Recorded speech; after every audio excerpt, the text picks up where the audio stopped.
В Доме правительства страны эти гости – люди особенные. Каждый из них внес значительный вклад в развитие культуры страны. Премия правительства в этой сфере ежегодная, традиционная, но именно в этом году она была под вопросом из-за пандемии, тем приятнее и долгожданнее встреча.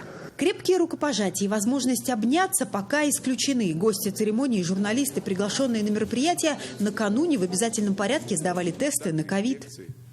Хотелось бы, чтобы такие приятные события никогда больше не приходилось откладывать и переносить. И этот раз был бы исключением в 15-летней истории награды.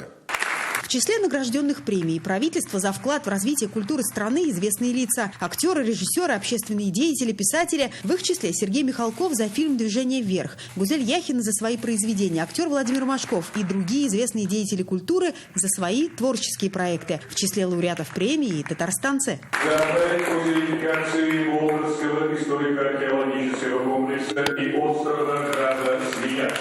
Сохранение истории, возможность дать подрастающему поколению взглянуть на то, как все было, наполнить духовные паруса народу. Такую цель перед собой ставили Ментимир Шаймиев и его соратники. Без знания прошлого, его не оценивая, невозможно обустраивать будущее и настоящую жизнь.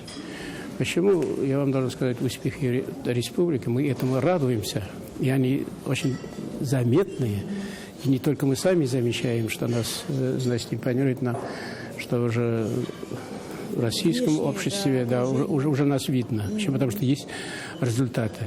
Всего сегодня премию правительства России Михаил Мишустин вручил 12 самым значимым культурным проектам страны.